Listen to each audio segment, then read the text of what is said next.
चीन भारत को घेर रहा है, पर मोदी सरकार और गोदी मीडिया दोनों चुप है। इसी साल मई के महीने में सिर्फ एक कबूतर पाकिस्तान से भारत में घुस आने पर इसकी जबरदस्त चर्चा भारत के मीडिया में करी गई थी। और अब जब चीनी फौजें भारत के अंदर घुस आई हैं, तो इस पर चर्चा करने का वक्त ना तो मोदी सरकार के पास है और ना ही भारतीय मीडिया के पास। सिर्फ चाइना के सामान को बायकॉट करने की बात करके देश की आवाम को बेवकूफ बनाने का तमाशा चल रहा है।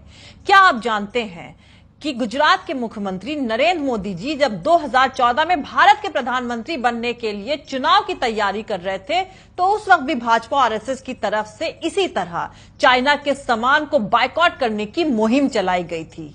लेकिन असलियत जानकर आपके पांव के नीचे से जमीन निकल जाएगी, क्योंकि एक बात जो आप लोग नहीं जानते हैं वो आपको बताना बेहद जरूरी है कि 2017 में गुजरात में विधानसभा चुनाव के दौरान चाइना के सरकारी अखबारों में यह खुले तौर पर छापा गया था कि चाइना चाहता है कि गुजरात में विधानसभा चुनाव भाजपा ही जीते। और आज कोरोना महामारी के इस दौर में भी देशवासियों को आत्मनिर्भर बनने की नसीहत देने वाले देश के प्रधानमंत्री नरेंद्र मोदी जी ने अपने गृह राज्य गुजरात में चाइना को फायदा देने के लिए क्या क्या तमाशे किए हैं, ये तो मैं आपको बताऊंगी ही। इसके साथ साथ ये भी समझाऊंगी कि भारत और चाइना की सरहदों पर टकराव के एक महीना गुजर जाने के बाद भी देश के प्रधानमंत्री नरेंद्र मोदी जी आखिर क्यों चुप हैं। अब आपको एक और कमाल की बात बता दें कि पिछले साल नवंबर में अरुणाचल प्रदेश के ईस्ट कॉन्स्टिट्यूएंसी से खुद भाजपा के सांसद तापिर गाव ने सेंट्रल गवर्नमेंट यानी मोदी सरकार को यह इन्फॉर्म किया था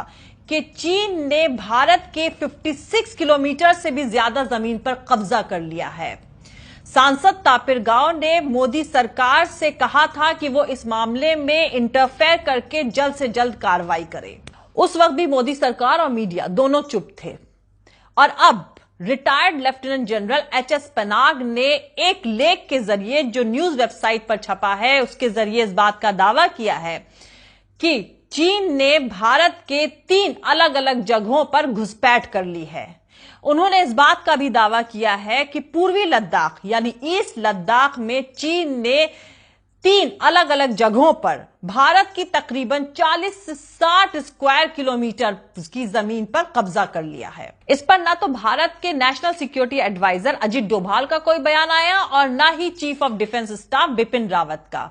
हाँ, मोदी सरकार, उनका गोदी मीडिया दोनों देशों के बीच तनाव कम होने की नौटंकी करके जश्न मनाने का तमाशा करता जरूर नजर आया। वहीं दूसरी तरफ देश के गृह मंत्री अमित शाह जो बात बात में पाकिस्तान को खत्म करने की धमकी देते हैं, उन्होंने भी बिहार के चुनाव के लिए करी जाने वाली अपनी वर्चुअल रैली में बहुत हल्के अंदाज में चीन पर हमला बोला।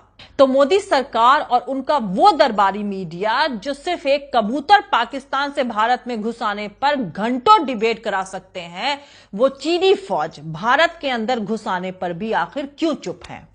इस चुप्पी के पीछे की वजह जानने की कोशिश करते हैं।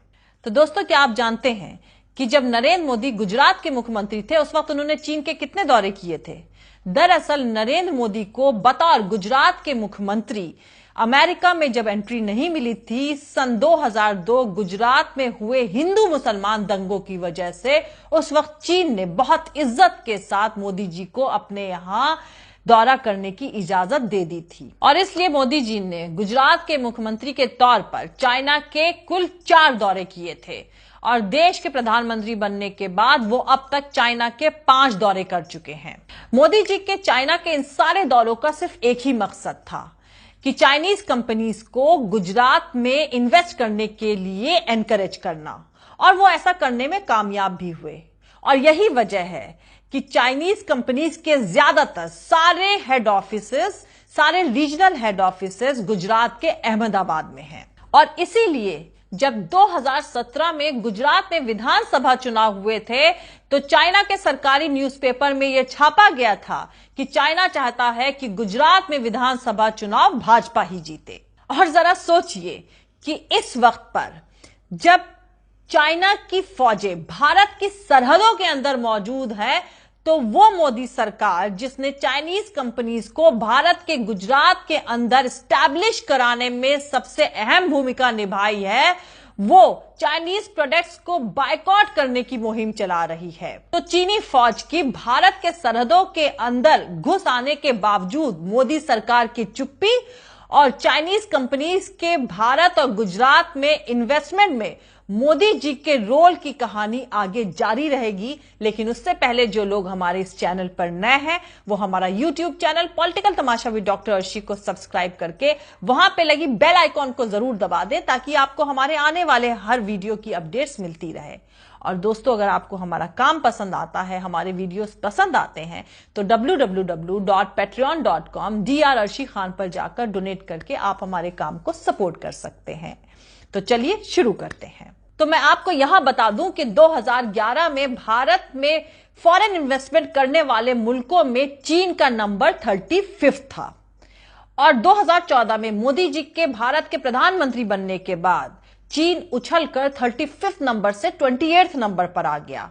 और अब 2019 और 2020 का हालांकि डेटा मौजूद नहीं है, लेकिन पॉसिबल है कि चीन फॉरेन इन्वेस्टमेंट भारत में करने वाले मुल्कों में इस वक्त टॉप 10 की लिस्ट में फर्स्ट, सेकंड या थर्ड नंबर पर आ गया होगा। तो अब आप लोग खुद सोचिए कि किस तरह से आपको बेवकूफ बनाने का तमाशा चल रहा है। सोशल मीडिया पर चाइनीज ऐप टिकटॉक को डिलीट कराने की मुहिम चलाई जा रही है।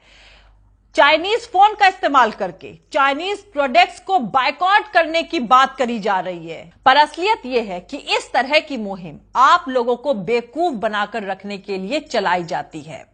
सरदार वल्लभ भाई पटेल की मूर्ति भी चाइना से बनवाने वाली मोदी सरकार को चाइना से कितना लगाव है, इसकी असलियत भी जान लीजिए।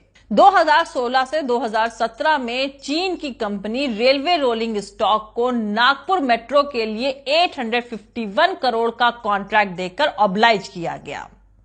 चीन की company China railway rolling stock चीन की 2 सरकारी कंपनियों के विलय यानी फ्यूजन से बनी है। और आज के हालात ये है कि FICCI यानी federation of Indian chambers of commerce and industries, जिसको महात्मा गांधी के कहने पर GD बिरला और पुरुषोत्तम दास ने 1927 में स्टैब्लिश किया था और इस वक्त वो भारत की सबसे पुरानी बिजनेस ऑर्गेनाइजेशन है, उसकी दी हुई एक रिपोर्ट के मुताबिक इस वक्त भारत में 40% ऑटोमोबाइल इंडस्ट्री में नया इन्वेस्टमेंट चाइना का है। इंडियन एक्सप्रेस में छपी एक खबर के मुताबिक ब्रुकिंग्स इंडिया के तरफ से पब्लिश किए गए एक पेपर के हिसाब से इस वक्त भारत में चाइना ने तकरीबन $26 बिलियन का इन्वेस्टमेंट कर रखा है और $1 बिलियन होता है 7,665 करोड़ रुपए।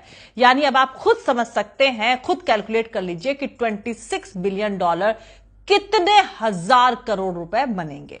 चीनी कंपनियों ने भारत में इस वक्त दवाइयों, technology, Ola, Paytm, Big Basket, Swiggy, Zomato, Hike जैसी कंपनियों में अच्छा खासा इन्वेस्टमेंट कर रखा है। अब जो मैं आप लोगों को बताने जा रही हूं, प्रधानमंत्री नरेंद्र मोदी जी की चाइना पर करी गई मेहरबानी को, उसको जानकर आप लोग चौंक जाएंगे। तो अब मैं आपको यहां पर बता दूं कि चीन की एक कंपनी SAIC मोटर कॉर्प ने गुजरात के पंचमहल जिले के हलोला में एक पैसेंजर कार की मैन्युफैक्चरिंग यूनिट डालने का ऐलान किया था। उन्होंने इस मैन्युफैक्चरिंग यूनिट के लिए, इस कारखाने के लिए तकरीबन 2000 करोड़ के इन्वेस्टमेंट करने की बात कही थी। और देखिए 2019 में इस फैक्ट्री का प्रोडक्शन शुरू हो चुका है। कार का नाम है MG हेक्टर। अब सबसे अहम बात यह है, British automobile company MG Motors Bharat में कदम रख चुकी है और इसकी SUV car MG Hectors Modi ji की मेहरबानी से भारत में चाइना की कंपनी SAIC मोटर कॉर्प के कारखाने में बन रही है। तो जरा सोचिए कि जब आप लोग अपनी MG हेक्टर SUV की बुकिंग करा रहे थे तो आप लोग को पता था कि आप लोगों की ये कार मोदी जी की मेहरबानी से भारत में China company SAIC motor Corp के कारखाने में बन रही है। और देखिए कि ये राष्ट्रवादी मोदी सरकार देश में चाइनीज प्रोडक्ट्स को बायकॉट करने की मुहिम चला रही है। SAIC मोटर कॉर्प की देखा देखी चीन की 10 और कंपनियों ने गुजरात में ऑटोमोबाइल सेक्टर में इन्वेस्टमेंट करने का फैसला कर लिया है। इन्हीं कंपनियों में से एक कंपनी है द ग्रेट वॉल मोटर्स, जिसने तकरीबन 7,000 करोड़ इनका इन्वेस्टमेंट करने का फैसला किया है। तो नतीजा यह है कि मोदी जी की मेहरबानी से देश के ऑटोमोबाइल सेक्टर का 40% हिस्सा चीन के पास चला गया है। अब ऑटोमोबाइल्स के बाद आपको स्टील इंडस्ट्री की कहानी बताती हूं। तो जनवरी 2019 में चीन की कंपनी शिंगशॉन्ग लिमिटेड ने गुजरात की कंपनी एसॉन ग्रुप्स के साथ मिलकर 21,000 करोड़ रुपए की लागत से गुजरात के धौलरा में प्लांट लगाने का ऐलान किया है। तो आपको यहां बता दें कि इस कंपनी का प्रोडक्शन शुरू हो जाने के बाद यह भारत की सबसे बड़ी स्टील कंपनी बन जाएगी। और यहां तमाशा हो रहा है चाइनीज प्रोडक्ट्स को बायकॉट करने का। तो अब मोदी सरकार का 6.5 साल की हुकूमत के बाद भारत में योगदान यह है कि पाकिस्तान से भारतीय मीडिया लड़ेगी, चाइना से ना तो भारतीय मीडिया लड़ेगी और ना ही मोदी सरकार, और कोरोना से भारतीय आवाम आत्मनिर्भर होकर खुद लड़ेगी, क्योंकि मोदी सरकार को बिहार में चुनाव लड़ना है। जय हिंद, सत्यमेव जयते, अल्लाह हाफिज। दोस्तों, हमारा पूरा वीडियो और दूसरे और वीडियोस देखने के लिए हमारा YouTube channel political Tamasha with doctor Arshi को सब्सक्राइब करके वहां पे लगी बेल आइकॉन को जरूर दबा दें, ताकि आपको हमारे आने वाले हर वीडियोस की अपडेट्स मिलती रहे। और दोस्तों, अगर आपको हमारा काम पसंद आता है, हमारे वीडियोस पसंद आते हैं, तो www.patreon.com/Dr Arshi Khan पर जाकर डोनेट करके आप हमारे काम को सपोर्ट कर सकते हैं। अगर आपको हमारा वीडियो पसंद आता है तो लाइक और शेयर करना हरगिज नहीं भूलें। आप हमें फॉलो भी कर सकते हैं हमारे ट्विटर, इंस्टाग्राम और फेसबुक पेज पर। थैंक यू, मिलते हैं अगले वीडियो में।